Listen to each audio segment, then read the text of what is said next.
Madame Amel Abdellatif, bonjour. Bonjour Madame Souhila El-Hachmi. Bonjour également à tous les auditeurs de la chaîne 3. Alors, sur instruction du président de la République, des dispositions de soutien au pouvoir d'achat, salaire, investissement et entreprises ont été adoptées depuis pratiquement 3 ans d'affilée à travers toutes les lois de finances. Ces mesures qui visent à moyen terme un développement socio-économique, puisqu'il y a les deux volets. Les répercussions aujourd'hui sont perceptibles, Madame Abdellatif? Oui, effectivement, je peux dire que ça commence à être perceptible, puisque déjà parmi les premières mesures qui avaient été prises, il faut dire qu'il y avait eu un choix qui a été fait avec la crise sanitaire. Et conformément aux directives de Monsieur le Président de la République, il était question d'accompagner les entreprises. Donc il y a eu plusieurs mesures de soutien aux entreprises en difficulté. Les premières mesures qui avaient été prises, c'était de reporter les délais de souscription, donc des déclarations et de paiement des différents impôts et taxes. Il a été question également de prévoir des calendriers de paiement à toutes les entreprises en difficulté. D'ailleurs, il y a eu une mesure où carrément le calendrier de paiement a été révisé de manière à le ramener au lieu de 36 mois, c'est plutôt au lieu de 3 ans, c'est 5 ans. Voilà. Donc, pas mal de mesures avaient été prises par rapport à la gestion de la crise sanitaire. Je peux citer d'autres mesures telles que des exonérations en matière de TVA pour les dispositifs médicaux, pour les équipements, pour la gestion de la crise sanitaire, également pour la matière première, pour la fabrication des différents médicaments. Je peux également citer d'autres mesures, je dirais, de solidarité, puisqu'il y a eu révision carrément du plafond de déductibilité des dons, qui avait été qui a été révisé à la hausse de 1 million à 2 millions, ensuite à 4 millions. Donc vous voyez bien qu'il y a plusieurs mesures qui avaient été adoptées pour la gestion de la crise sanitaire, en plus d'autres mesures de soutien à l'investissement et d'amélioration du pouvoir d'achat, bien entendu, des ménages. Mais justement, par rapport à cette question du pouvoir d'achat des ménages, pour les salaires, il y a eu bien sûr baisse de l'IRG pour les salaires inférieurs à 35 000 et 30 000 dinars. Les répercussions sont perceptibles, même si beaucoup d'experts estiment que cela reste relativement faible vu le taux de l'IRG qui est estimé à 35%, même s'il reste un barème progressif. Quel est votre commentaire justement par rapport à cette question? Est-ce qu'on envisage encore une baisse à l'avenir de l'IRG, bien sûr, en augmentant le recouvrement fiscal ou l'élargissement de l'assiette fiscale? En fait, en matière d'IRG salaire, la baisse s'est faite en 2 temps. Toujours sur instruction de Monsieur le Président de la République, il fallait faire en sorte de réduire la pression fiscale sur les ménages et les moyens et bas salaires. Donc la première étape, c'était d'exonérer carrément les salaires de 30 000 dinars et moins. Et prévoir éventuellement, donc on a prévu également un abattement pour les salaires entre 30 000 et 35 000, un abattement supplémentaire pour justement faire en sorte d'assurer cette équité fiscale et respecter la progressivité de l'impôt.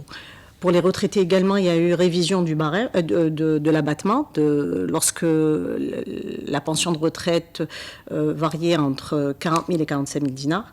La même chose pour les revenus, donc les salaires perçus par les personnes à besoins spécifiques. Là, c'était la première étape. C'était avec la loi de finances complémentaire pour 2020. Ensuite, il y a eu révision, et c'est là où il y a eu la grande,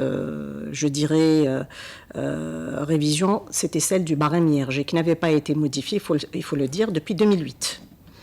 Donc pour réviser le barème IRG, il fallait veiller également à assurer les différents équilibres en termes de recettes, puisqu'il y avait un budget à préparer. Donc en termes de moins-value, il fallait faire en sorte d'assurer des équilibres pour que la moins-value ne soit pas aussi, qu'elle soit plutôt gérable, puisque finalement, il fallait faire en sorte que ça soit progressif. Donc le barème IRG a été révisé de manière à ce que les bas salaires, les moyens et bas salaires profitent le plus. Donc vous allez remarquer avec les différentes révisions que plus le salaire est bas ou le revenu est bas, plus la révision est importante. Donc, on pouvait, en termes de pression fiscale actuellement, donc il y a un gain, je dirais, de 6% lorsque les revenus sont de moins de 60 000 dinars.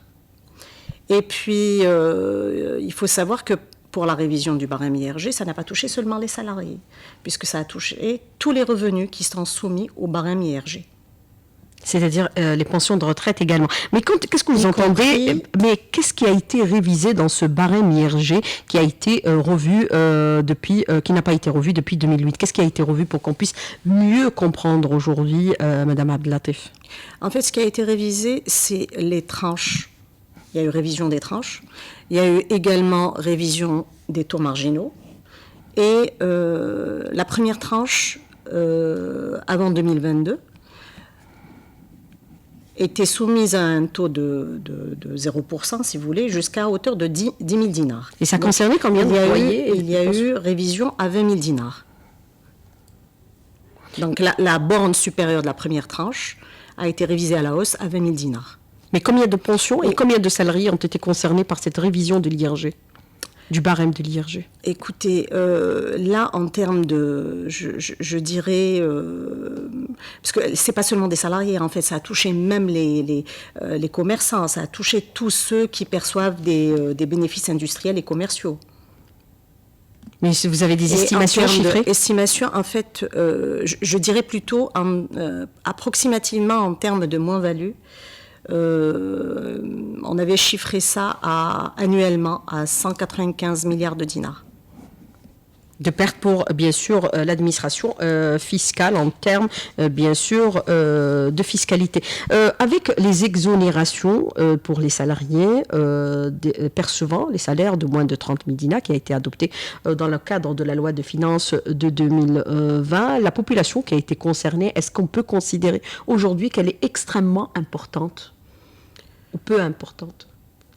Pour ceux qui avaient bénéficié de la mesure de la loi de finances complémentaires pour 2020, on l'avait chiffré approximativement à 5 millions. À 5 millions. Et là, honnêtement, il est possible de réviser encore davantage le barème, à condition qu'on élargisse l'assiette, c'est-à-dire que la population soit plus importante. Et en fait, bien entendu, là, il faudrait passer par une inclusion fiscale.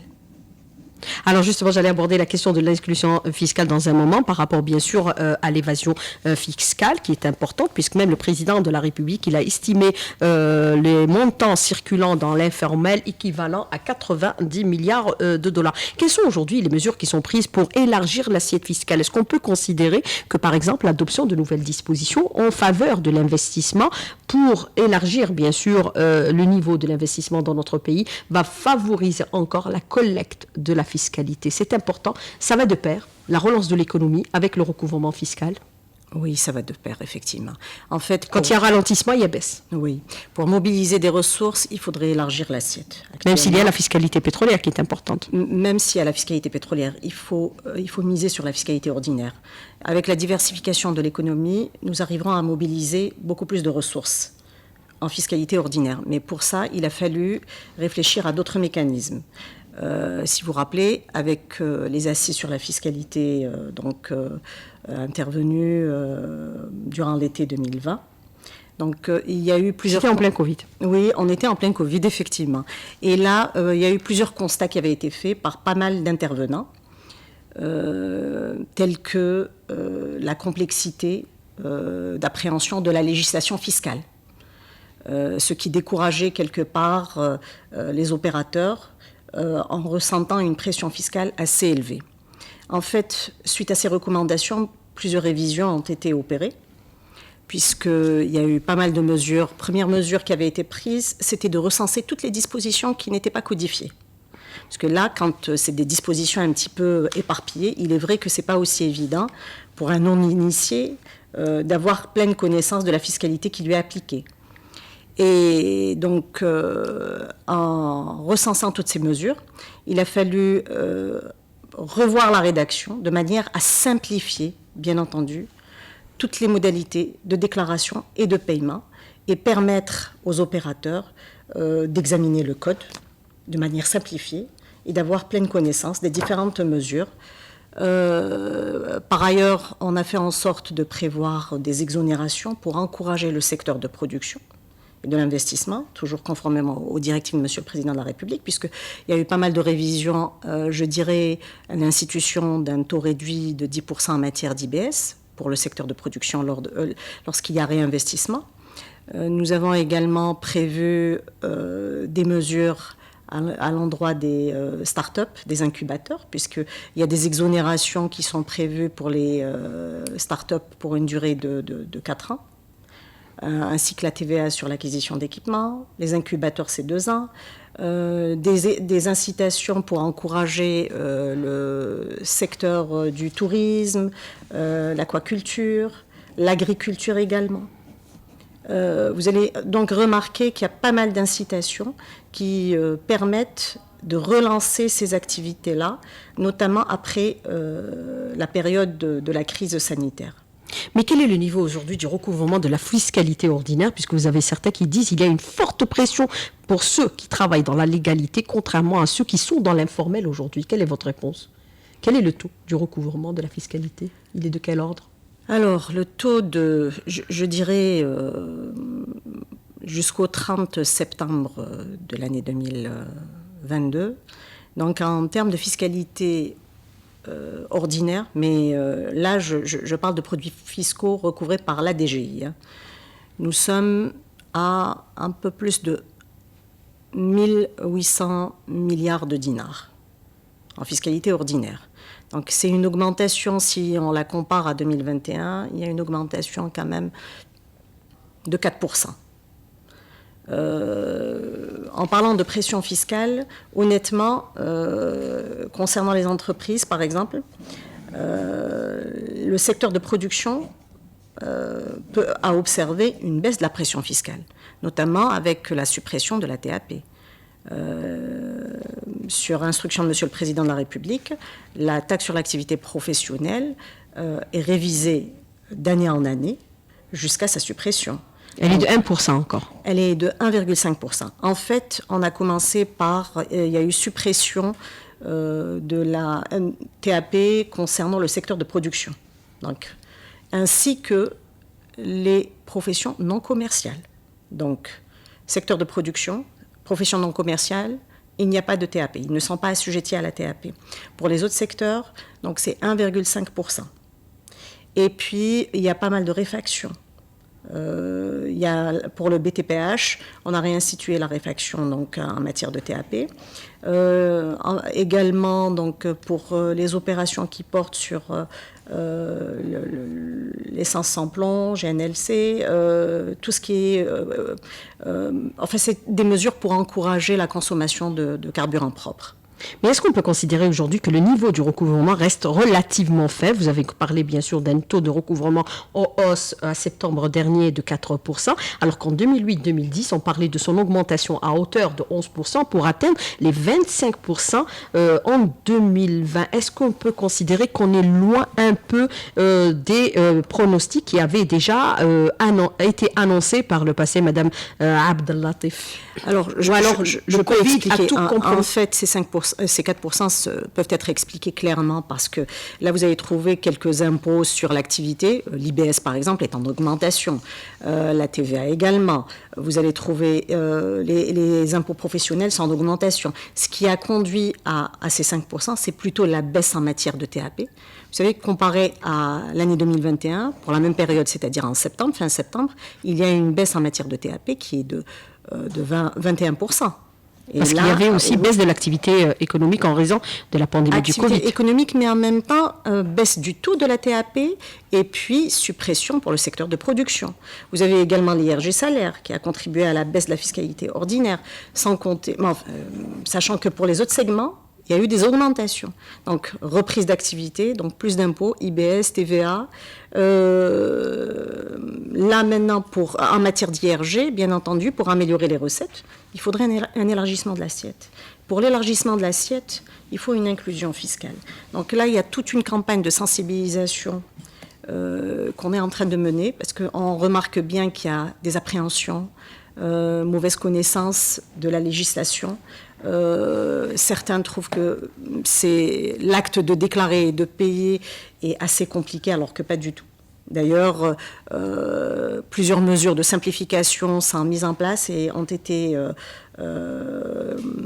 prévues pour accompagner les opérateurs et accompagner même les contribuables. Alors, Madame Emel Abdelatif, je voudrais revenir avec vous sur un aspect que vous avez soulevé dans la première partie de l'invité de la rédaction. Vous avez parlé de l'élargissement de l'assiette fiscale qui doit passer impérativement par plusieurs aspects. On va l'aborder dans un petit moment, c'est-à-dire la fiscalité locale qui pourrait être aujourd'hui revue et révisitée, puisqu'on parle un peu de code de la fiscalité locale qui pourrait être adopté prochainement, bien sûr en incluant, c'est-à-dire dans le cadre du régime fiscal global. Alors vous avez parlé aussi de l'inclusion fiscale qui est nécessaire. Vous êtes en train de vous déployer pour expliquer ces mécanismes. Quand vous parlez de cette inclusion fiscale, est-ce que vous avez reproduire ce qui a été fait précédemment pour cette inclusion fiscale, à l'époque, bien sûr, en 2015, avec le feu, bien sûr, Abdelrahman Ben Khalfa, paix à son âme, qui avait déjà engagé ce chantier et qui s'est soldé, bien sûr, par des résultats qui n'étaient pas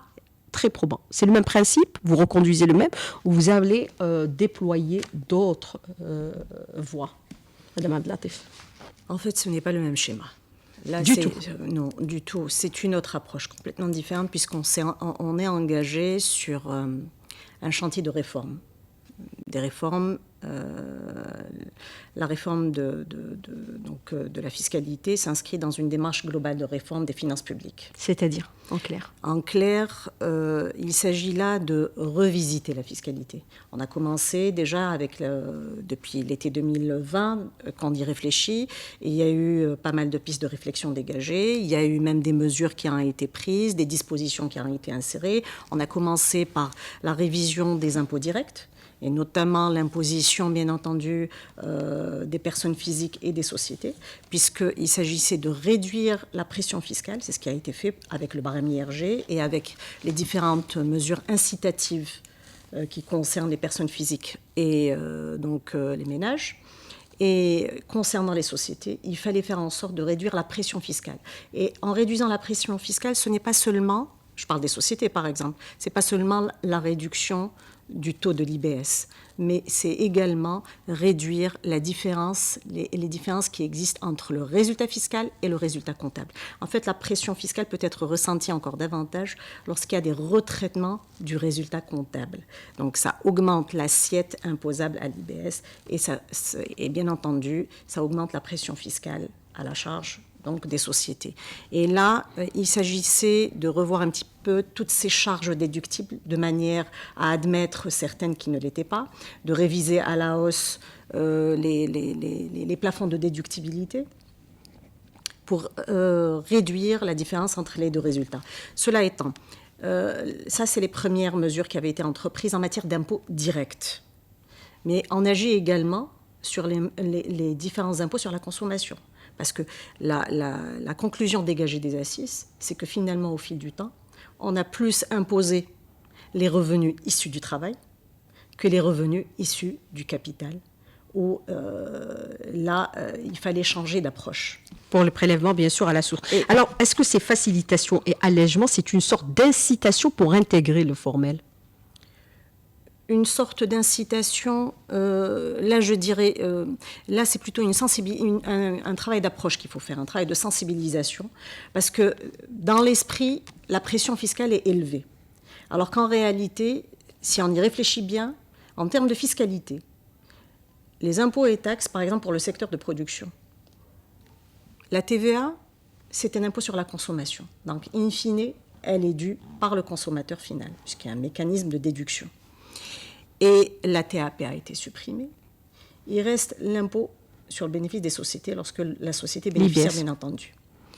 Pour les autres, l'IRG salaire, c'est à la charge du salarié et c'est déductible, bien entendu, la masse salariale est déductible de la base imposable à l'impôt sur le bénéfice des sociétés.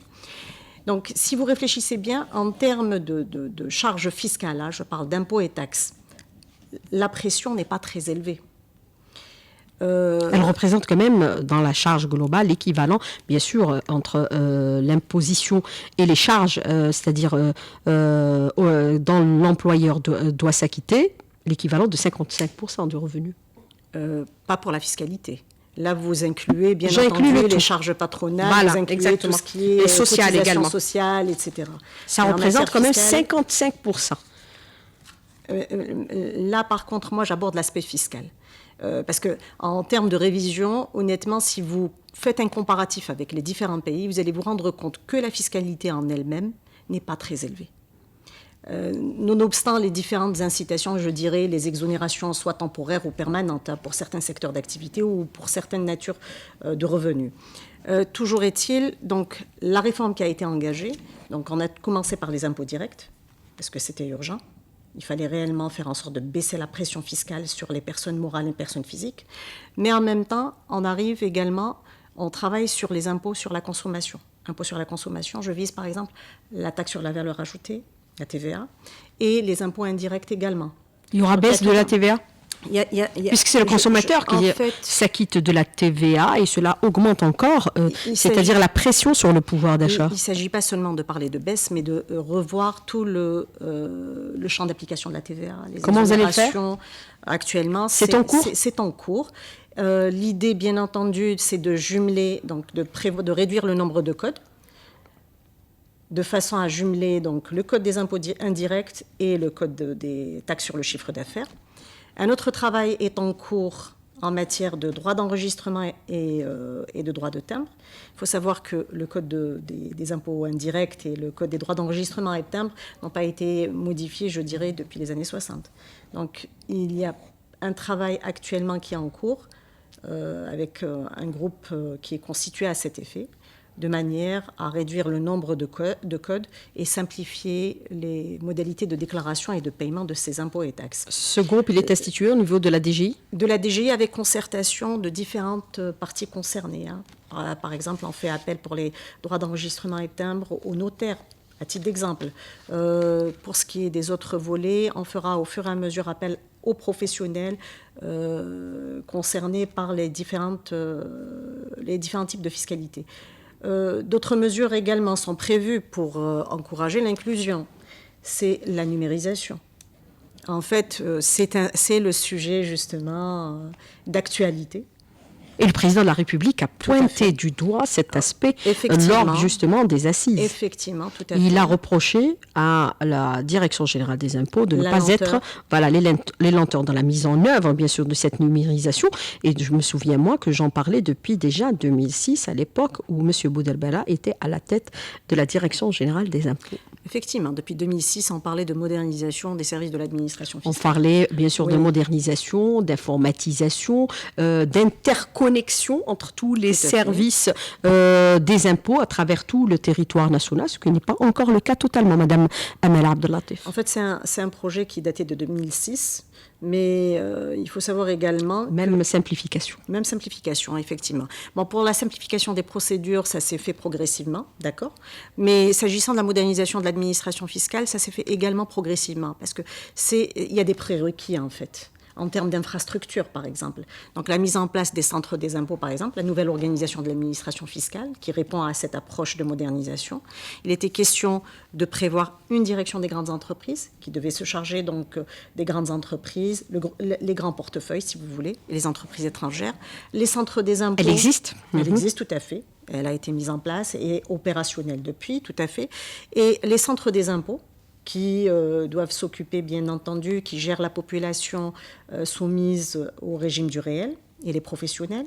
Et on a les centres de proximité des impôts qui, eux, par contre, gèrent tout ce qui est impôts sur le revenu global, donc l'IRG domicile, et la population soumise à l'impôt forfaitaire unique, ainsi que tous les autres impôts et taxes qui ne relèvent pas des centres des impôts ou de la DGE.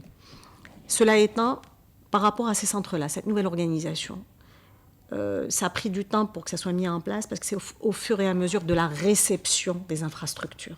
Actuellement, le programme des centres des impôts, il est sur le territoire national, est de 59 CDI. Sur 59 CDI, il y a 40 qui sont opérationnels. Sur les 40 opérationnels, on a 27 CDI qui sont sous GBATIC. GBATIC qui est le système d'information de la Direction générale des impôts. Et donc sur, par exemple, les centres de proximité des impôts, nous avons 244 CPI, donc dans le programme. Ce qu'on a donc, ce qui est opérationnel est de, je dirais, 61. Donc c'est pour ça que je vous dis, c'est au fur et à mesure de la réception de ces centres qu'on peut implémenter le système d'information. Et qu'est-ce qui explique toutes ces lenteurs qui prennent du temps depuis 2006 En fait, il ne faut pas oublier qu'on est passé par une période où il y a eu un problème de budget. Et là, il y a eu certains projets qui avaient été également gelés. On est passé par une période quand même financière assez difficile. Et là, une reprise sur instruction, bien entendu, de dégel de ces projets qui sont quand même d'une importance capitale. Et l'implémentation de GBATIC se fait au fur et à mesure de la réception de ces centres et de la disponibilité, bien entendu, des équipements et de la fibre optique. Cela étant, pour pallier justement à ce, je dirais, à ce rythme de déploiement. À ces lenteurs. À ces lenteurs. Il faut dire les choses comme elles sont. Mais ça va s'accélérer. Ça va s'accélérer puisqu'on est sur un contrat avec Algérie Télécom pour la fibre optique. Et donc, on fera ça rapidement puisque même pour ce qui est de la réalisation des centres, c'est en cours. Et il y a pas mal de centres qui seront livrés déjà en 2023. Mais est-ce que vous êtes fixé une échéance pour accélérer, bien sûr, le rythme de cette numérisation qui est obligatoire pour donner de la visibilité et qui permettra, bien sûr, de lutter contre la fraude fiscale? Alors, justement, pour GBATIC, c'est un Le président en a parlé il y a 2 ans. Tout à fait. Alors, pour GBATIC, c'est un système d'information intégré. Ce ne sont pas des données plates qu'on manipule. Vous avez fixé une échéance, Madame Abdellatif, la question? Alors, ça dépendra de la réception des centres. C'est au fur et à mesure. En fait, il y a des prérequis. C'est-à-dire pour 2023. Mais en attendant, pour répondre aux exigences de Monsieur le Président de la République, on a mis en place un portail qui est Moussahamatik, qui permet de télédéclarer et de télépayer à distance. Et durant l'année 2022, on a accéléré le déploiement de ce portail. Pour arriver là, actuellement, au jour d'aujourd'hui, on est à 203 recettes sous Moussahamatik. Donc, c'est un portail qui permet de télédéclarer et de télépayer à distance. On sépare l'acte de déclaration de l'acte de paiement. Le paiement se fait via carte CIB, donc soit Dahabia pour les impôts personnels, sinon une carte CIB. Et on a pu voir avec la BEF de manière à réviser le plafond, puisque les impôts professionnels, le paiement il peut s'effectuer jusqu'à hauteur de 10 millions de dinars quand même. 203 recettes, c'est sur 24 directions des impôts de wilaya en fait. Il va y avoir déploiement, par exemple, durant cette semaine, donc le 14 du mois de décembre, on va déployer Moussahamatik au niveau des recettes de la wilaya d'El Oued. Ensuite, il va y avoir Gardaya également, il va y avoir Bodj Badji Mukhtar, il va y avoir Mni'a, donc toutes les recettes qui ne sont pas sous GBATIC, pour gérer en fait la transition. Donc là, ça permet aux contribuables de ne pas se déplacer, aux entreprises de ne pas se déplacer, de procéder aux déclarations mensuelles à distance, 7 jours sur 7, 24 sur 24. Mais est-ce que ça donnera une plus grande visibilité pour la collecte aussi de l'impôt et bien sûr de mettre fin à certaines pratiques antérieures, comme par exemple l'évasion fiscale ou la fraude fiscale, Madame Abdellatif, puisque nous savons que cela a conduit parfois à la faillite des caisses de l'État. Alors pour la collecte de l'impôt, effectivement, là c'est un moyen de paiement, donc de facilité offerte aux contribuables, mais en même temps ça permet à l'administration de disposer d'informations. Mais en parallèle, en temps réel, mais parce qu'il y a un problème d'interconnexion aussi entre la DGI, la Direction Générale, avec ses démembrements à travers tout le territoire national, puisque vous disposez de 59 CDI, c'est-à-dire centres des impôts à travers tout le territoire national. En fait, centre de direction des impôts. Ce qui est intéressant avec GBATIC, par exemple, c'est un système d'information intégré qui nous permet d'avoir une information sur en temps réel. De votre bureau, vous pouvez avoir toutes les informations? Jusqu'à J-1, oui. Je peux avoir l'information de la veille, par exemple. Alors qu'on peut l'avoir sur heure par heure. Hein. Sur tous les sites connectés.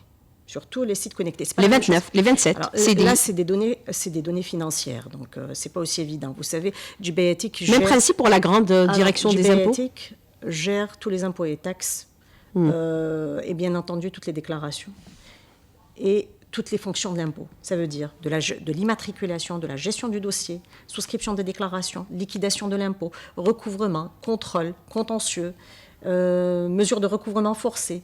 C'est le périmètre que doit justement couvrir GBAETIC. S'agissant justement de la mobilisation des ressources, la recherche de l'information, effectivement, il y a pas mal de mécanismes qui ont été mis en place pour rechercher l'information, puisqu'il y a même un applicatif qui a été développé par la Direction générale des impôts, donc par les informaticiens, le personnel de la DGI, pour croiser les données entre les États clients et les États fournisseurs. Et là, bien entendu, ça nous permet de disposer d'informations exploitables et éventuellement vérifier les sous-déclarations. Idem avec les informations échangées avec le registre de commerce, puisque nous avons la population qui dispose de numéros d'identifiant fiscal. Il suffit de la comparer avec ceux qui sont immatriculés au registre de commerce. Même principe aussi pour les douanes. Oui, avec la douane également. Il y a un échange d'informations avec la douane pour les opérations d'importation. Il y a également un échange d'informations qui se fait pour le recensement des biens et des propriétaires avec le cadastre. Également pour les opérateurs économiques dans le cadre des marchés publics qui sont conclus, donc toutes les recettes perçues à partir du Trésor. Donc vous voyez qu'il y a un réseau qui se crée pour un échange d'informations, pas seulement en local, puisqu'il y a également une action qui a été entreprise par l'Algérie, puisqu'on a adhéré au Forum mondial sur la transparence fiscale. Donc ça nous permet justement d'avoir accès à l'information au niveau donc, international avec les standards internationaux. Mais c'est le même principe aussi qui régit la direction générale des grandes entreprises. C'est le même principe par rapport à la fiscalité locale qui est toujours aussi importante dans le calcul du budget annuel pour la dépense de l'État. C'est la loi de finances. C'est-à-dire qu'il consacre une plus grande transparence, en interconnexion, bien sûr en mettant l'outil informatique rapidement sur la question pour qu'on aborde cette DGE. Effectivement, on a cet avantage puisque la DGE est sous GBAETIC, que ce soit en télé. Mais la population n'est pas très importante par rapport aux grandes entreprises. Eh bien, écoutez, actuellement la DGE gère 2140 sociétés. Donc sur les 2140 sociétés, il faut savoir qu'elles télédéclarent et le paiement se fait par prélèvement direct. Quel est le niveau de la fiscalité pétrolière recouvrée cette année? Est-ce que vous pouvez nous donner un indicateur? Jusqu'au 30 septembre, on est arrivé à 3 842 milliards de dinars. Alors, vous avez cette question aussi qui est importante aujourd'hui. Nous avons vu qu'au niveau, par exemple, de l'APN, il y a eu un débat autour de l'institution de l'impôt sur la fortune. Vous avez parlé un peu de l'identification des biens et propriétés pour consacrer une sorte de transparence fiscale à travers tout le territoire. Mais la DGI, ou la Direction générale des impôts, a différé à une date ultérieure la mise en place de l'impôt sur la fortune. Est-ce qu'il est assujetti à la mise en place de ces mécanismes de numérisation qui donnent une meilleure visibilité pour l'identification des biens et des propriétaires à la fois? Alors en fait, il faut savoir que pour l'impôt sur la fortune, c'est déclaratif. Chaque personne... Oui, mais pour l'instituer... Alors, chaque personne qui considère être assujettie à l'impôt sur la fortune au regard des biens et de la fortune qu'elle détient. On peut déclarer comme on ne peut pas déclarer. C'est la raison pour laquelle on se retrouve avec l'évasion fiscale qui est équivalente à 90 milliards de dollars. Bien entendu, mais le principe étant que c'est déclaratif. Maintenant, pour les modes de contrôle. En fait, avec la loi de finances pour 2022, qu'est-ce qui a été prévu comme mesure? C'est d'étendre la vérification de revenus à l'impôt sur la fortune. Parce que jusqu'alors, l'administration fiscale ne disposait pas d'un outil de contrôle sur place de l'impôt sur la fortune. Donc, comme on dit, d'une pierre en fait deux coups. Lorsqu'on vérifie les revenus d'une personne, on vérifie en même temps sa fortune. Mais vous avez décalé à l'année prochaine parce que vous avez parlé de la mise en place d'un nouveau mécanisme qui permet une plus grande identification des biens, de la fortune et tout ce qui doit concerner, c'est-à-dire les signes de richesse. En fait, quand vous dites on décale à l'année prochaine, il faut savoir que l'administration fiscale peut rappeler des impôts sur 4 ans en arrière. Donc, ça ne touchera pas seulement en 2022. Si l'administration fiscale dispose d'éléments d'information probants, faisant apparaître que réellement la personne est fortunée et assujettie à l'impôt sur la fortune. Et bien entendu, ça doit répondre à un débat contradictoire avec une transparence et des éléments justifiés, qui justifient donc l'assiette de l'impôt sur la fortune. Alors pour l'élargissement de l'assiette fiscale, on parle aujourd'hui de la fiscalité locale qui est importante. Un travail est engagé actuellement au niveau de votre département ministériel pour aller ou s'acheminer vers ce qu'on demande depuis quelques années, la mise en place d'un code de la fiscalité locale. En fait, actuellement, effectivement, il y a un travail qui se fait en collaboration avec le ministère chargé de l'Intérieur, tout à fait des collectivités locales, en matière de ressources financières locales et de fiscalité locale. Il ne s'agit pas de code de la fiscalité locale. Là, c'est dans le cadre de la révision de la fiscalité locale. Le code communal et de wilaya, donc c'est un projet qui est en cours effectivement, mais là maintenant pour la fiscalité locale, on ne peut pas dissocier la fiscalité locale des autres types de fiscalité. C'est-à-dire on reste sur le même schéma existant actuellement. Nous sommes en train de réduire. Elle sera collectée et versée par le Trésor au niveau des collectivités. Nous sommes en train de réviser le nombre de codes fiscaux. Nous n'allons pas en créer encore un autre, mais il s'agit de réviser la fiscalité locale de manière à permettre aux collectivités locales de disposer de plus de ressources et d'être indépendantes financièrement. Donc l'affectation... C'est la direction des impôts qui ne veut pas un peu lâcher de ses prérogatives ? Non, pas du tout. Là, il s'agit d'affectation. En fait, au lieu que ça soit affecté au budget de l'État, puis par la suite faire en sorte de faire bénéficier de dotations budgétaires les collectivités, non. Il s'agit d'affecter directement certaines ressources aux collectivités locales de manière à leur permettre de financer leurs besoins. Le travail est en cours, il sera il est en cours. Finalisé dans combien de délais ? En principe, pour 2023. Il y a pas mal de travaux en matière de fiscalité locale, puisqu'il s'agit également de recenser toutes ces taxes et de faire en sorte de prévoir leur réaffectation. Et le président, il a donné des délais au 31 décembre pour le code, bien sûr, le nouveau code, plutôt la nouvelle loi sur, bien sûr, la gestion locale et de wilaya. Alors, vous avez cette question de l'auditeur, rapidement, Madame Abdellatif, il ne nous reste pas beaucoup de temps. La bureaucratie et les difficultés un peu administratives sont ancrées dans les services des impôts. Comment pensez-vous aujourd'hui éradiquer ce problème et ce phénomène, puisque même le président, il a demandé à limiter l'administration à sa plus simple expression? Alors, pour ce qui est de la bureaucratie qui a été observée durant des années au niveau de différentes administrations, notamment l'administration fiscale. Mais on est dans une nouvelle conjoncture, il faut justement, changer, il faut s'adapter. Actuellement, il y a pas mal de mesures de simplification. Avant de simplifier, il faut recenser les procédures. Toute la difficulté était là. C'était de recenser les différentes procédures. Parce que vous allez trouver certains services qui réclament des documents, d'autres qui réclament d'autres documents. Et là, maintenant, ce qui se fait, c'est un travail de normalisation. En fait, en normalisant, on fait en sorte de simplifier et nous n'avons pas le choix puisqu'on va vers la numérisation. Et pour numériser, il faut réduire le nombre de pièces à fournir. Et comme il va y avoir une interconnexion, des interfaçages, donc ce qui a été réclamé par une administration n'a pas besoin d'être réclamé par une autre. Pour l'investissement, beaucoup de mesures aujourd'hui, puisqu'on a adopté le code bien sûr de l'investissement, ça va de pair pour booster l'investissement dans notre pays. On en a besoin aujourd'hui. Effectivement. Il y a pour l'économie. Oui, tout à fait. Des avantages intéressants. Des avantages intéressants dans le cadre de la nouvelle loi sur l'investissement, puisqu'il y a des avantages au titre de la phase réalisation et au titre de la phase d'exploitation.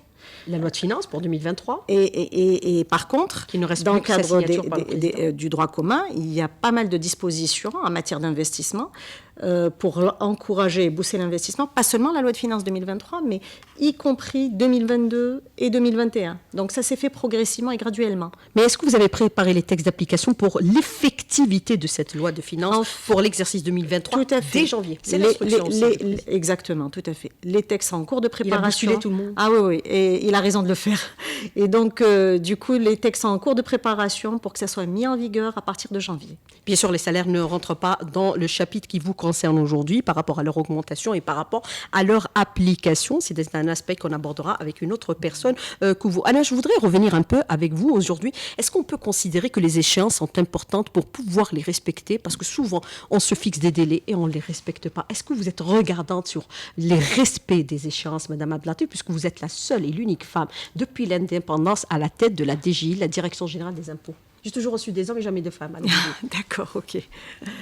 Alors oui, on fait en sorte de respecter les échéances puisqu'on a un planning, des deadlines et une feuille de route à respecter. On a des défis aussi. On a des défis, on n'a pas le temps. On veut figurer parmi les pays émergents. On n'a pas le temps. Il faut justement relever le défi et faire en sorte d'être au rendez-vous. Vous êtes très rigoureuse sur ces aspects-là, Madame Abdelatif? On dit que les femmes sont rigoureuses. Oui, effectivement, je suis rigoureuse, mais pas seulement moi. Heureusement que j'ai une équipe également qui l'est. La corruption, c'est un phénomène que vous êtes en train de combattre au niveau de la DGI? Oui, c'est un cheval de bataille, tout à fait. Au quotidien? Au quotidien.